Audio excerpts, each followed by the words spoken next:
prisoners in cages right now. We have these big things. It just keeps going on and on.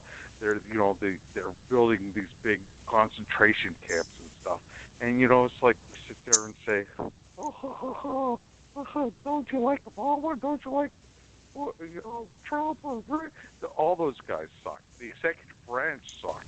And look what they're doing to us. Look at Battlefield America. Look what's coming down at us. Look at the innocent people's houses are getting busted into. Look at people are getting. I did many protests against red light cameras. They're getting red light tickets that don't even know how this happened to me. I was in a hospital. I had my car at a shop. They don't, it's like whatever. The reason is that they're violating our Constitution everywhere you turn. And that's what Battlefield America is. We're under attack. We, the people, are under attack. And, the Democrats and Republicans are both responsible for it. They're both the same pieces of shit. Well, the Republicans is what they call rhinos, which means they're nothing. They're just Democrats, basically. Yeah, well, they're all rhinos. Yeah, exactly. They're all sellouts. The Republicans are Democrats. When did they ever stand up try to stop anything the Republicans done? Every process from there should never be, Carter put the Department of Education in '79, and then since the '80s, all the Republicans said, we're gonna get rid of that, and up to '96 or 2000. But since then, they love the Department of Education. They're the same thing. They're just Democratic abusers. There's no difference between the two idiots. As Jesse Ventura says, they're two gangs owned by the same dictator. The Federal Reserve dictators, the manipulator, and stomp on America. Hey, Doc, do you agree with what he's saying? I heard what he's saying. I said, do you agree with him? Some of it I do, the Department of Education, look, the person that he put in there, Betsy DeVos, knows nothing about public education. I think that was a mistake. All right? Well, she's there to close the department down. Well, the federal government was, if you look at the Constitution, the federal government, had nothing to do with education. That was always a states' rights issue. So, it was right up to '79 until Carter passed that. It was never, and the country did fine. In fact, we did better from '79 down probably on education than since we created the Department of Education. It should never been created in the first place. It was unconstitutional in the first place, and it needs to be shut down. I have a feeling this woman is going to start shutting it down. And what about Rick Perry as Wait a second. Department of Energy? We've got a oldie but goodie on, I think. Department of Energy, all these things need to go. They all came. Anything that wasn't existing, go back and see if it existed when John. The DEA did not exist when Kennedy. The DEA was brought in. The Drug Enforcement Administration was brought in by Nixon. The EPA was brought in by Nixon. Right. Both of those need to go on a federal level. They should be done at a state level. If you go back to John F. Kennedy when he got shot, any department of federal department did exist should be shut down immediately. All right, ladies and gentlemen, we have another. Out of the $20 trillion. Eddie, one more second. If you think we need all these guys, you're part of the problem, not part of the solution. Who's that? Rick? Is that you? Chad? Who is that? Who's online? Oh, this is. I just called in just now. Mike in New York. Mike from New York. Hey, Mike from New York. How are you, Mike? Upstate New York, huh? Doing. No, not really upstate. I'm about an hour north of Mordor. Okay. Oh, okay. Welcome. Because I just think it's 845 area code. Yeah, that's. I'm in Westchester County, so my cell is 845. A stone's throw, shall we say? Yeah, because we're in. We're out in Long Island. Where are you guys? Long Island. Nassau County. So, and the caller Ed is. You're close to Mordor too. Yeah. Now, our other caller is Ed, and he's from. Our caller is Ed, and he's from the Orlando, Tampa area. And as you can see, he's a states' right man. He's a states' rights person. I'll tell you, since since 9/11, I've turned into Archie Bunker, so I've really turned a lot more aware. So I don't know whether I'm calling into a liberal show or a conservative show or what I'm running into. I don't know if this is a Hillary love fest or what I've got. Nah. We give everybody a soapbox, and whatever you want to talk about is fine. We do not decide one way or the other. We may disagree a little. But the conversation is always good. Well, so as I whatever said, you want to say is fine. well, hey Eddie, would you consider yourself an Archie Bunker type? Ed? I would consider myself a Patrick Henry type. Give us liberty or give us death. Well, you know what I mean. I'm doing he was an anti-federalist, but you know what I mean. And I come from I study the founding fathers. So I'm an ardent anti-federalist. I want limited government. The government governs least, governs the best. All those quotes. Government at best is a necessary evil, always to be watched, never ever to be trusted. In many ways, I agree with you. I go on and on, but that's where we're at. I agree with you in many ways. I mean, what they've done is the government has created so many ministries. That's basically what they are. Yeah, it's how they're out of control. And they write their own regulations. They write their own regulations, their own rules, no oversight until it hits the fan, and then all of a sudden the federal government has to step in and try to do cleanup and damage repair on the problems that are created, like with the BLM. What happened out on the ranch? I mean, when it gets out of hand, then the federal government and Congress will go, wait a minute now, what's going on here? But these ministries do whatever they want. They make whatever rules they want. But when there's a backlash, then they'll slow down, like what the ATF did when they tried banning any of the green tip ammo. Do you remember that? And there was public outrage. Said, what are you doing? And then all of a sudden they just, okay, you know what? We're not going to take that route. They weren't going to ban it. But a lot of people don't understand it. They don't see. They unfortunately, they get it only from the regular news. And I'm not saying, like some people, there are conspiracy theorists out there and everything, but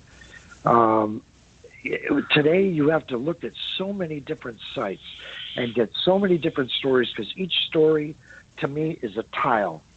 And you have to put all those tiles together until you can look at the mosaic and really get a picture of what is really going on. Because any one of them, I don't trust any one of them by themselves. They all have a spin. And they mislead. They use it to mislead the American public. And it's our own fault. We got ourselves in this situation because we didn't pay attention. We haven't been paying attention. And it's the same, in my opinion, whether it's the Lions Club or the Rotary Club or the Elks or the Masons or any organization where good people don't get involved and get voted into offices to run that organization, or a school board, then the dregs of humanity come up, they rise to the top, and the retards take over. The crooks take over. And then when they mutate, they ruin the system, then all of a sudden we're sitting back going, what happened? Well, we were too busy with picking up Bobby from school and going to dinner, and we didn't get involved. Well, now this is what you have. So that's the anger. I mean, that I look at the anger, and I'm glad Trump's there.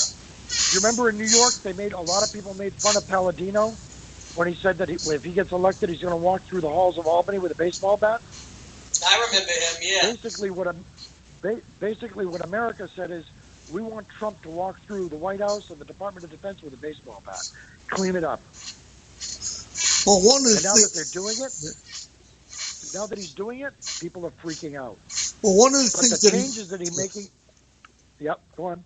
No, I was going to say, you were talking about regulations. One of the executive orders he put in is for any regulation that anybody wants to put through, they have to eliminate 2. Yeah, he's had enough. I don't blame him. Yeah. It should have been even more than that.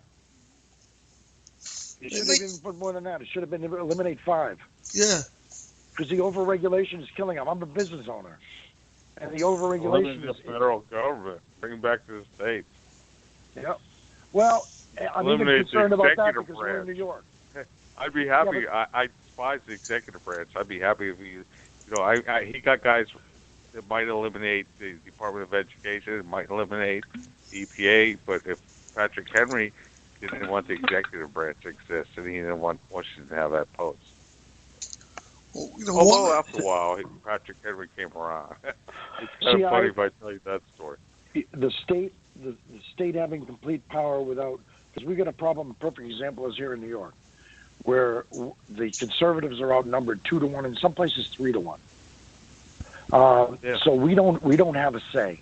So giving the power to the state, that scares me a little bit, because we got a good taste of it with Cuomo and the liberals. Well, the power is with the states right now, and always have been. The states form the federal government. Yeah, but the liberals control the state of New York. And the states can do that. I mean, and if you have a bad state, then you're going to be like California or New York. That's it. But That's it. You know, and they're going to be taxed to death, and they're going to have all this crap go on. But you know, that's your unfortunate situation. But you don't have to live there. You can move to another state. Yeah, unfortunately, my livelihood is based here, so that's what makes it hard. You got to deal with it and try to change it. And that's what we try to do. That's what kind of business do you have? I hear you, man. What's your States' business? rights comes first, but the I'm state sorry. formed the federal government. You need to I'm a government contractor. Oh my heavens! You mean you? You're making all. You're a crony capitalist. Oh yeah. Now here's where it comes in. Where you guys, oh my God, there is a difference. You know, there are people. The minute you tell people that, they think, oh, you're Halliburton. You must be rich. What they don't realize is there are hundreds of thousands of mom and pop kettle types that are out here that are small government contractors. We're just my wife and I. It's just the two of us. What do you and do? What we do, I feed military for a living. I do nothing but feed soldiers and law enforcement. And that started with 9/11 when they came and asked if we'd be willing to run a mess hall. And they told me it'd be for 2 to 3 weeks. And I closed my restaurant. I put up a sign, said I'll be back in 2 to 3 weeks, because I'm a military historian. I was honored to do it. Let me ask you, how's your health, Mike? Pardon me? How's your health?